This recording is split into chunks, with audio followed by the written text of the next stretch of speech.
Bismillahirrahmanirrahim. Assalamualaikum warahmatullahi wabarakatuh. Alhamdulillahirabbil alamin. Wassalatu wassalamu ala asyrafil anbiya'i wal mursalin Sayyidina Muhammadin wa ala alihi wa ashabihi ajma'in. Faqala Allah Ta'ala fi kitabihil karim ba'da a'udzubillahi minasyaitonir rajim. Ya ayyuhalladzina amanu taqullaha haqqa tuqatih wa la tamutunna illa wa antum muslimun. Hadirin jamaah rahimakumullah. Alhamdulillah, pada malam hari ini Allah pertemukan kita dalam ketaatan kepada Allah Ta'ala. Allah izinkan kita sholat berjamaah tadi. Sebagian baru sholat maghrib, sebagian sudah jamak sholat maghrib dan isya. Mudah-mudahan sholat kita tadi diterima Allah Subhanahu Wa Ta'ala. Salawat salam sejahtera kita doakan semoga tercurah kepada manusia pilihan Nabiullah Muhammad sallallahu alaihi wasallam, keluarga, sahabat dan para pengikutnya yang setia hingga akhir zaman. Dan semoga kita termasuk umatnya yang dirahmati Allah Ta'ala, umatnya yang berhak menerima syafaat Nabi Muhammad sallallahu alaihi wasallam. Saudaraku rahimakumullah, suatu ketika sahabat Umar bin Khattab radhiyallahu an meriwayatkan suatu hadis. Beliau awali dengan bainama julusun inda Rasulillah sallallahu alaihi wasallam. Suatu ketika kami sedang duduk satu majelis dengan Rasul. Tiba-tiba datang seorang laki-laki yang kami tidak kenal.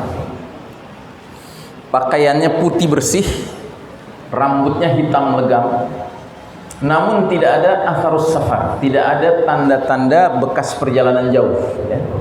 Dan untuk zaman itu ini adalah perkara yang aneh. Kenapa? Karena di zaman itu tidak ada kendaraan seperti kita hari ini.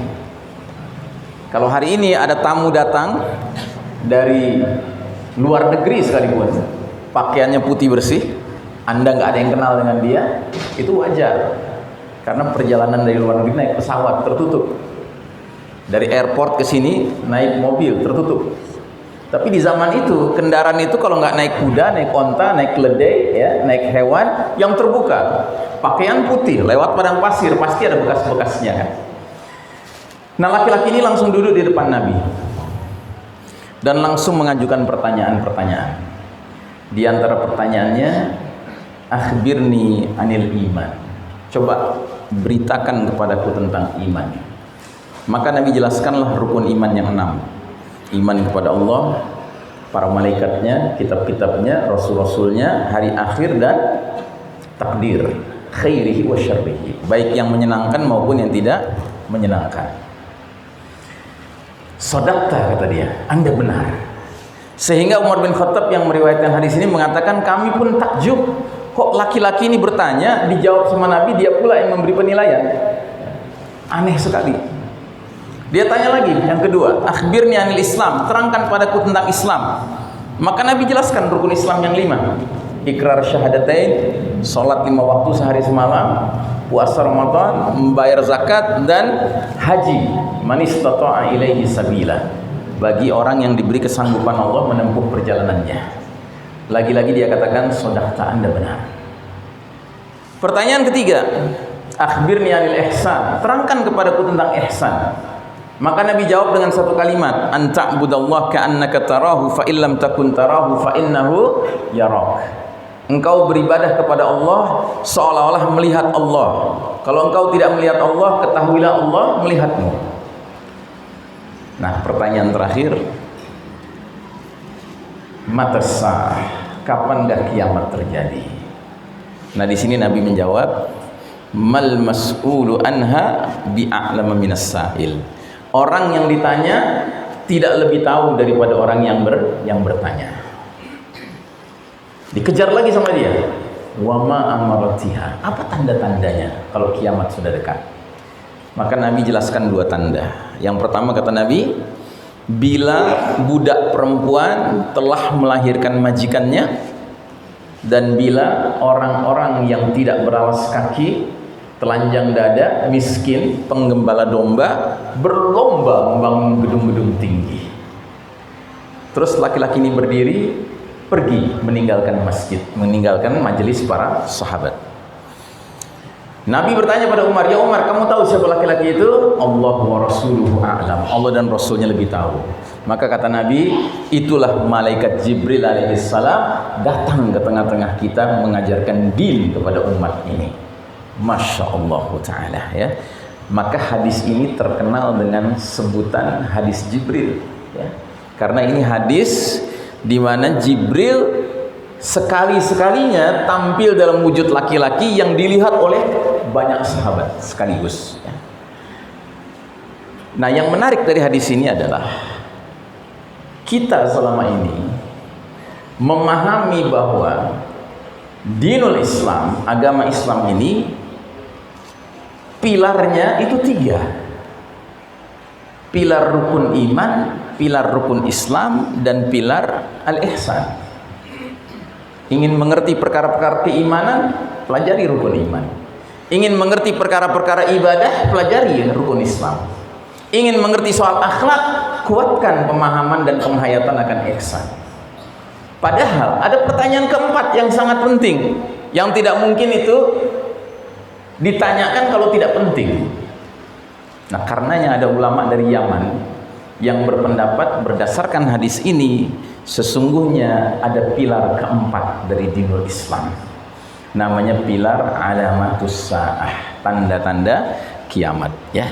Inilah yang menyebabkan kami sejak mungkin 10 tahun yang lalu punya fokus perhatian dakwah tentang akhir zaman, ya. Karena kami memandang ini salah satu bidang yang termasuk tidak terlalu banyak diperhatikan oleh banyak orang. Nah, padahal ini bidang ilmu yang kalau kita dalami seolah-olah hadis-hadis Nabi tentang akhir zaman itu membuat kita seperti dekat sekali dengan Nabi Muhammad SAW. Karena hadis-hadis ini sangat berguna untuk umatnya yang hidup jauh jaraknya dengan beliau, ya. Saya dengar isyarat masuk waktu isya, ya. Ya, begitu, ya. Baik. Jamaah sekalian rahimakumullah, tadi sudah kita simak hadis Jibril. Jadi dari hadis Jibril itu seorang ulama dari Yaman mengatakan bukan hanya 3 pilar dinul Islam, tapi ada 4. Jadi di samping ada rukun iman, rukun Islam, al-ihsan, ada alamatus sa'ah, tanda-tanda sudah dekatnya kiamat. Dan ternyata pembahasan tentang tanda-tanda dekatnya kiamat ini sangat penting bagi umat Islam, terutama yang tidak hidup bersama Nabi, bahkan sangat jauh jarak waktunya dengan Nabi, ya. Sebagai contoh, ada sebuah hadis yang sempat membuat para sahabat tercengang, heran, karena mereka tidak bisa membayangkan apa yang Nabi katakan itu. Tapi kalau kita kaitkan dengan kondisi kita sekarang, justru hadis itu cocok sekali dengan kondisi kita sekarang. Nabi pernah mengatakan, la tattabi'unna sunanal ladzina min qablikum shibran wa shibrin wa dhira'an bi dhira'in hatta law dakhalu fi juhri dabbin lattaba'tumuhum. Sungguh kalian umat Islam kelak nanti akan mengikuti kebiasaan cara hidup umat-umat sebelum kalian, sejengkal demi sejengkal, sehasta demi sehasta, perlahan tapi pasti, sehingga sekiranya mereka yang kalian ikuti masuk lubang biawak sekalipun, kalian akan terus mengikuti mereka.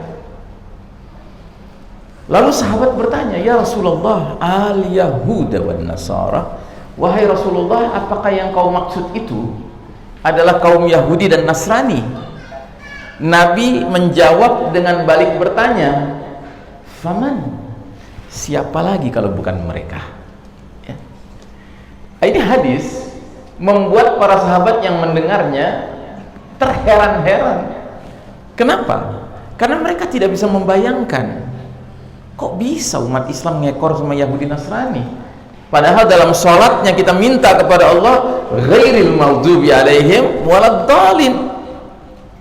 Jangan masukkan kami ke dalam golongan yang kau murkai, jangan masukkan kami ke dalam golongan yang kau sesatkan. Adi bin Hatim radhiyallahu anhu, seorang sahabat mantan Nasrani, pernah bertanya pada Nabi, ya Rasulullah, man humul maghdubi alaihim, siapa itu mereka yang dimurkai Allah? Kata Nabi, humul Yahud, mereka kaum Yahudi. Wa man humud dallun, dan siapa itu yang tersesat? Kata Nabi, humun Nasara, mereka kaum Nasrani. Ya. Jadi para sahabat tidak bisa membayangkan kok bisa umat Islam ngekor sama Yahudi dan Nasrani.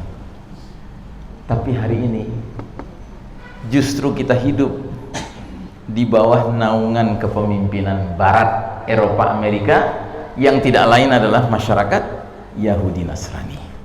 Ya. Dan hari ini menemukan Muslim ke Barat-baratan, ke Yahudi-Yahudian, ke Nasrani-Nasranian, sulit atau mudah? Hah? Mudah kali ya, mudah sekali. Karena apa? Karena mereka yang mimpin dunia sekarang. Jadi tolong Bapak dan Ibu sadari, ini adalah fase perjalanan umat Islam yang paling kelam dalam sejarah. Belum pernah ada fase lebih kelam dari kita sekarang ini. Karena apa? Allah uji kita dengan kekalahan, sementara Allah izinkan kaum kafir, Yahudi, Nasrani memimpin dunia. Padahal setiap hari minimal 17 kali kalau kita sholat wajibnya rajin, kita minta kepada Allah, jangan jadikan kami seperti orang Yahudi maupun seperti orang Nasrani. Tapi bagaimana tidak, sedangkan Yahudi Nasrani sekarang menguasai dunia, sambil Allah izinkan pintu-pintu dunia mereka terima. Kecanggihan sains, kecanggihan teknologi, ya, kekayaan, harta mereka miliki sekarang. Dan karena mereka kafir, apa mungkin mereka menyebarluaskan keimanan dengan kepemimpinannya? Mungkin tidak.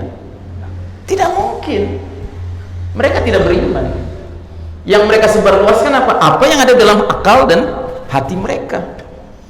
Sedangkan dalam akal dan hati mereka yang ada apa?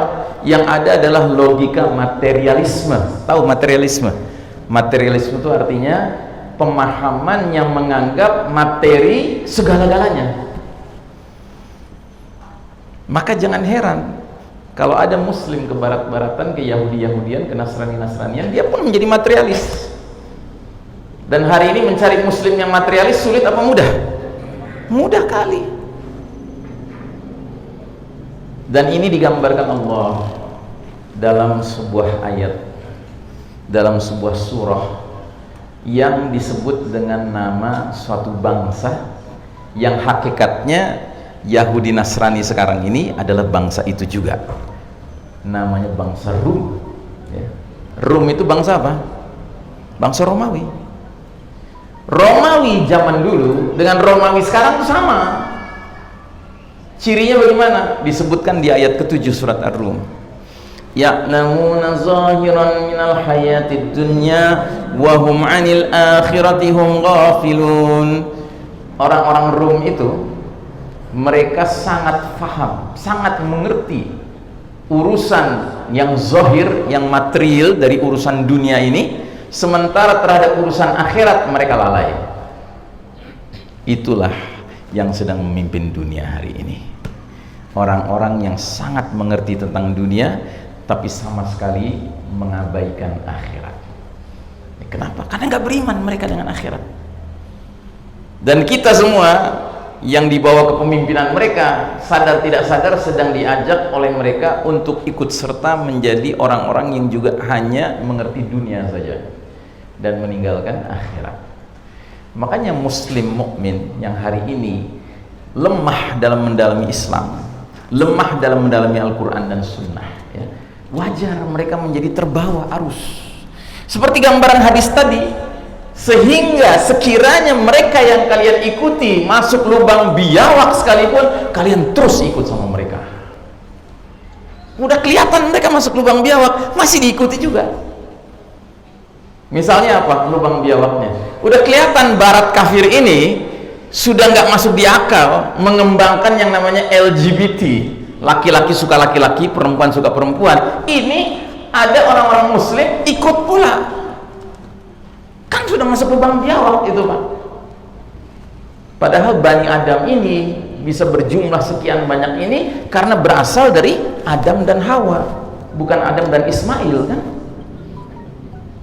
bukan Eva dan Hawa kan, tapi dari laki-laki dan perempuan. Nah, tapi ada muslim hari ini ngaku muslim. Saya pernah khutbah Jumat di Jakarta kira-kira 2-3 tahun lalu lah, di sebuah plaza, masjidnya itu di sebuah plaza ya, mall ya, di pusat kota Jakarta, di dekat Bundaran HI. Selesai sholat di bulan Ramadan ini bulan Ramadan. Selesai sholat, datanglah seorang pemuda kira-kira 30-an tahun, rapi bajunya. Dia bilang, "Ustadz, saya punya masalah." Katanya. "Apa masalah kamu?" "Saya ini gay," katanya. Dalam hati saya, innalillah, saya udah sempat salaman sama dia.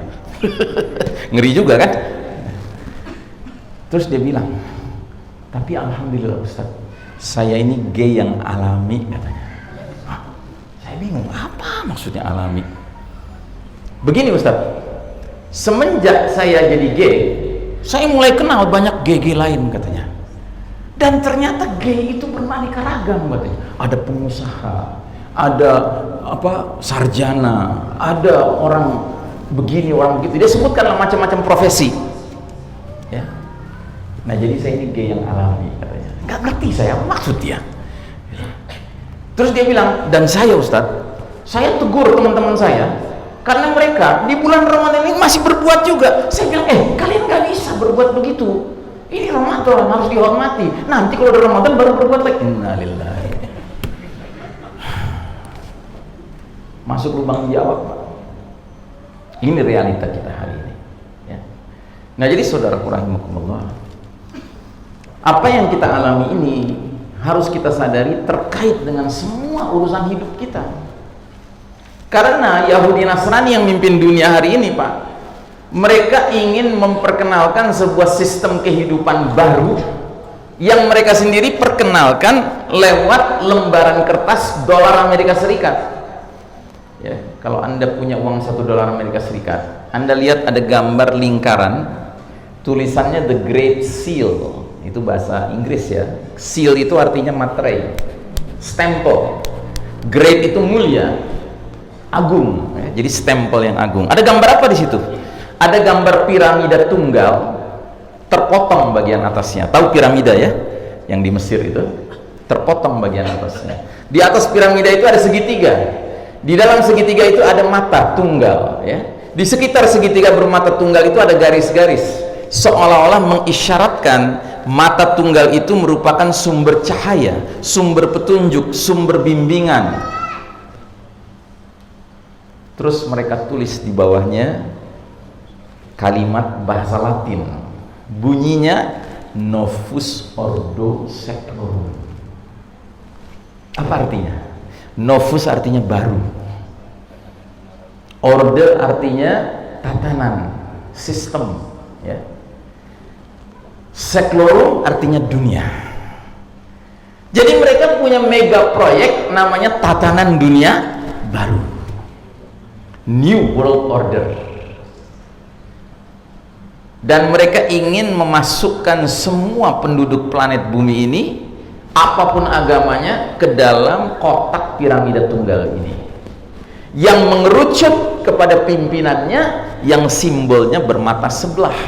Sedangkan bagi kita umat Islam, simbol mata sebelah itu siapa? Dajjal. Nabi bersabda, innahu a'war laili wa inna rabbakum laisa bi'awar. Sesungguhnya Dajjal itu bermata sebelah, sedangkan Rabb kalian tidak bermata sebelah. Dan mereka tulis di atasnya, masih di lingkaran tadi ada tulisan lagi bahasa Latin, Annuit Quiptis. Apa artinya? He has favored our undertakings. Dia, si mata sebelah itu, telah merestui berbagai upaya-upaya kami. Upaya apa itu?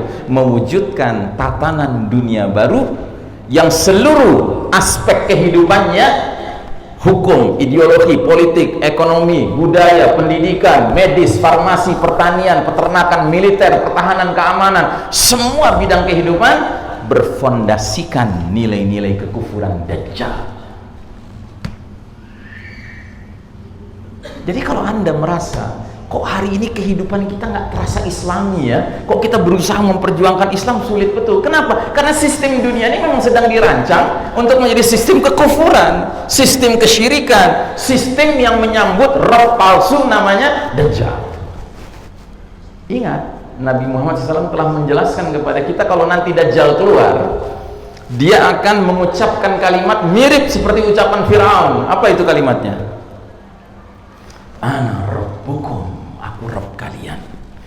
Jadi kata Nabi, nanti Dajjal masuk ke satu kampung, dia proklamasikan di hadapan penduduk kampung itu, Ana rabbukum, aku Rabb kalian. Dan kalau penduduk kampung itu sepakat, Anta rabbuna, iya Anda Rabb kami. Apa yang diberikan sama Dajjal pada kaum itu? Diberikan surga. Dia perintahkan, hai langit turunkan hujan, turun hujan, hai bumi keluarkan tumbuh-tumbuhanmu, keluar tumbuh-tumbuhannya, sehingga hewan ternak dari kaum ini menjadi gemuk-gemuk.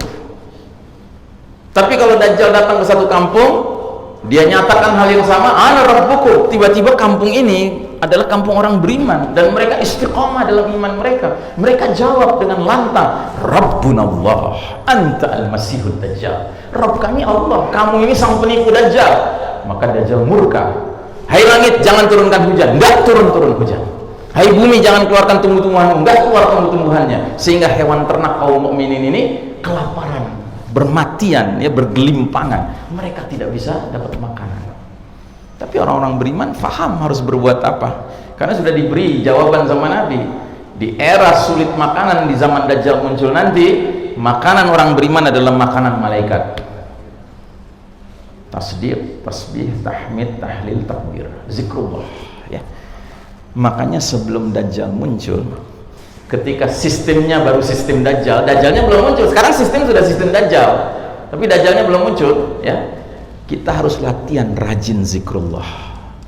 Supaya apa? Kalau nanti kita dipanjangkan umur sampai ke era Dajjal keluar, mudah-mudahan zikrullah yang sudah biasa rajin kita kerjakan itu tiba-tiba berubah menjadi nutrisi.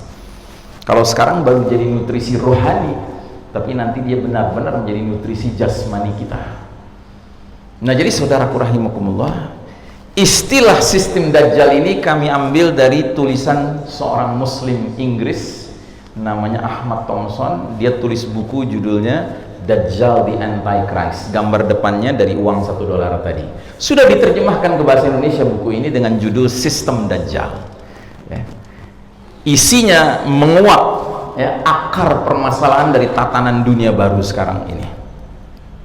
Cuma sayang, seribu sayang, buku Sistem Dajjal ini tidak mungkin Anda bisa dapatkan di toko buku manapun sekarang. Dulu tahun 2013 dia terbit, bahkan dulu pertama kali terbit tahun 2000, warnanya merah, kalau yang baru warnanya hijau. Tapi sayang, sekarang nggak bisa Anda temukan di toko buku manapun. Termasuk di Jakarta tuh terkenal ada toko buku Buyung, ya, Bang Buyung di Senen itu, nggak punya dia buku itu, nggak tersedia. Kira-kira mungkin diborong sama sistem Dajjal buku itu, ya.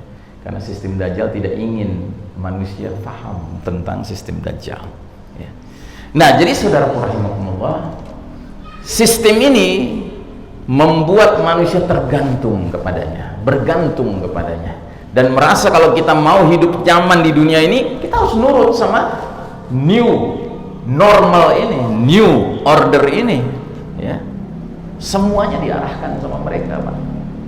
Nah, disinilah kemudian saya katakan pentingnya menjaga takwa di tengah fitnah akhir zaman.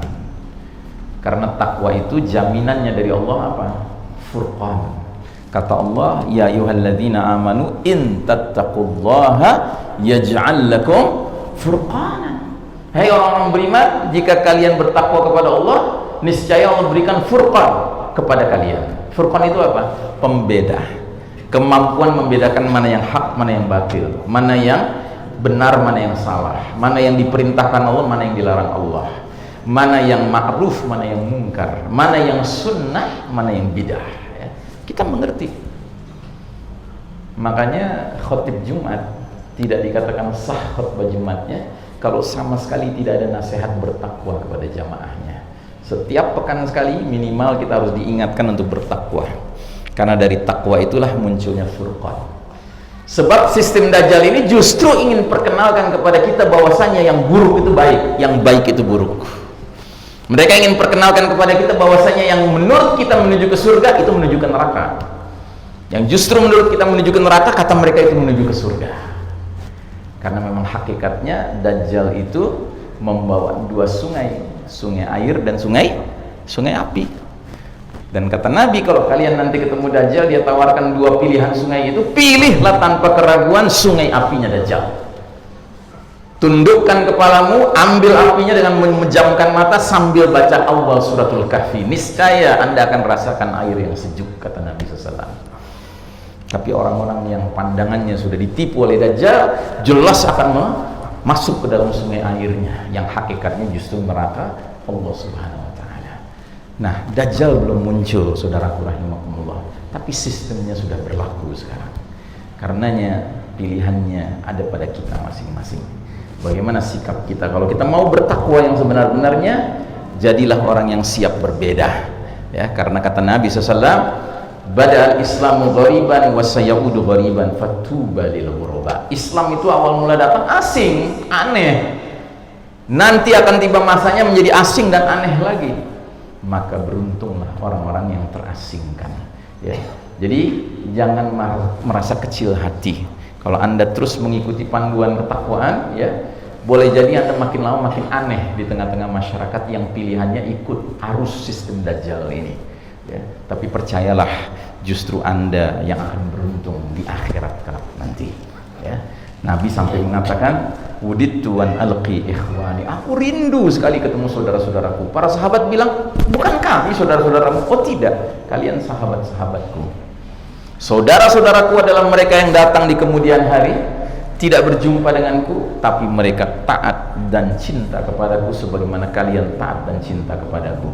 Mereka akan hidup di dalam ayyamus sabr, hari-hari yang menuntut kesabaran. Dan pada hari-hari itu, kalau mereka mengerjakan satu amal saja yang sesuai sunnah Nabi, sunnahku kata Nabi, maka nilai amalnya seperti amal 50 orang. Sahabat bertanya, 50 orang di kalangan kami apa di kalangan mereka? Bahkan di kalangan kalian. Masya Allah ta'ala.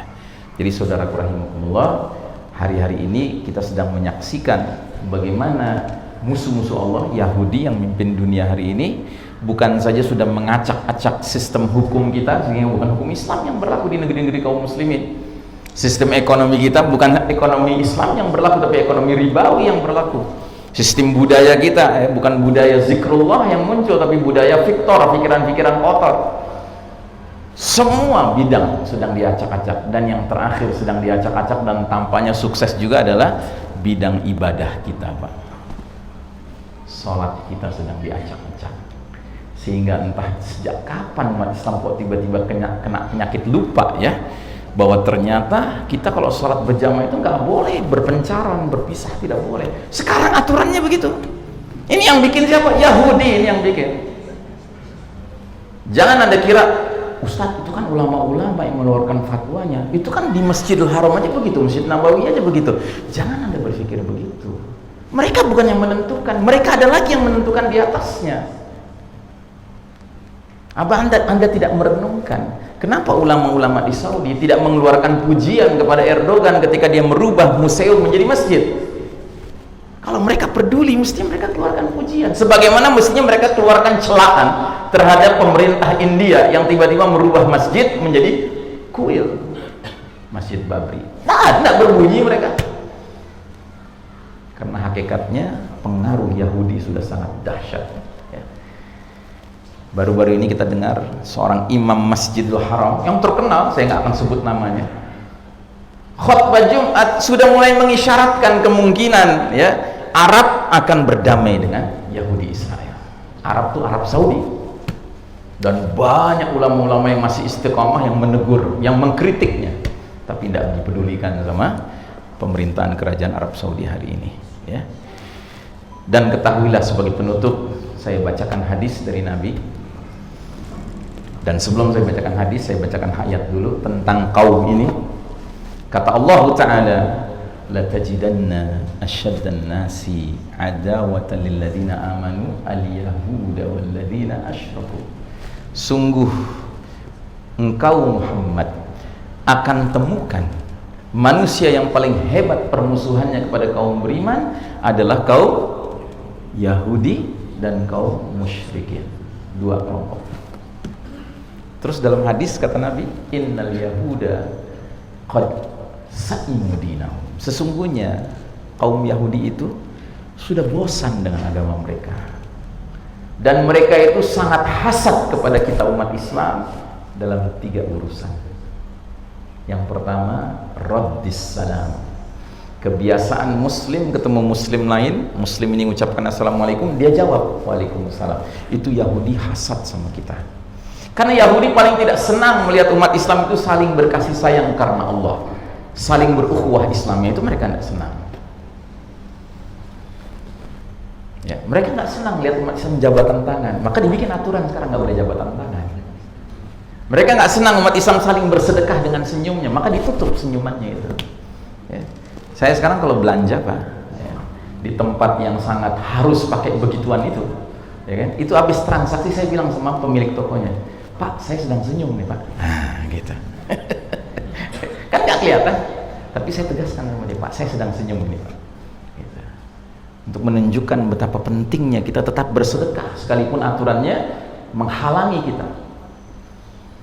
Yang kedua, Yahudi hasad sama kita dalam urusan apa? Iqamatis sufuf, kedisiplinan kita merapihkan shaf salat kita, menegakkan shaf salat kita. Dan shaf salat kita itu dikatakan tegak kalau 2 syaratnya terpenuhi. 1, lurus, 2, rapat. Dan ini yang hari ini sedang diacak-acak sama mereka. Ya. Nabi mengatakan, tutuplah celah-celah di antara kalian, sebab di situ akan ada syaitan. Furujatin lisyaitan. Hari ini ada masjid-masjid yang secara khusus ngasih tanda di mana syaitan hendaknya berada. Sampai dikasih tanda Pak. Gitu. Nabi pernah mimpin sholat para sahabat, ada sahabat yang bercelah sedikit saja antara mereka. Selesai sholat Nabi bilang, aku tadi lihat ada syaitan anak domba di antara kalian. Kalau melihat yang sekarang Pak, kira-kira anak domba atau sekeluarga domba hadir sekarang? Ya. Kita harus tersinggung Pak, bahwa masjid-masjid kita ini bukan diramaikan oleh orang beriman, tapi diramaikan oleh syaitan. Harus tersinggung kita. Dan ini Yahudi sekarang sedang senang sekali melihat pusat masjid umat Islam, Nabawi dan Al-Haram justru tidak lagi iqamatis sufuf. Dan yang ketiga, kata Nabi, hasadnya kaum Yahudi pada kita dalam urusan ucapan kaum muslimin di belakang imam sholat wajib mereka, yaitu kalimat amin dalam sholat-sholat jahar, maghrib, isya, subuh, dan sholat Jumat. Artinya apa? Makin keras suara aminnya, makin hasad Yahudi. Maka mereka berupaya bagaimana caranya supaya masjid-masjid itu nggak terlalu rame. Dengan cara sekarang masjid yang mestinya muat 1000 orang, cukup 300 orang saja. Ya, harus banyak menyediakan tempat buat syaitan. Ya tak? Nah, jadi saudaraku rahimakumullah, kita punya pilihan. Ikut sistem Dajjal atau ikut sunnah Nabi Muhammad SAW. Ya. Tadi sudah dikatakan, kalau kita ikut sunnah Nabi di zaman yang sulit ini, 1 kali amal mengikuti sunnah Nabi nilainya seperti amal 50 sahabat. Ya. Falyatanafasil mutanafisun fastabiqul khairat. Berlomba-lombalah dalam kebaikan. Jangan biarkan diri kita ini sadar tidak sadar masuk dalam jebakan perlombaan keburukan. Ya. Demikian saya kira untuk malam hari ini, mudah-mudahan apa yang saya sampaikan tidak menambah kerumitan hidup Bapak dan Ibu, tapi makin memperjelas betapa pentingnya kita menjaga iman dan takwa kita, karena sesungguhnya inilah satu-satunya solusi untuk selamat di dunia wal akhirah, sebagaimana pesan Allah Ta'ala dalam suratul Baqarah, fatazawwadu fa inna khairaz zadit taqwa. Berbekallah kalian, sebaik-baik bekal adalah ketakwaan. Wassallallahu ala nabiyyina Muhammadin wa ala alihi wa sahbihi wa sallim tasliman walhamdulillahi rabbil alamin. Wassalamualaikum warahmatullahi wabarakatuh.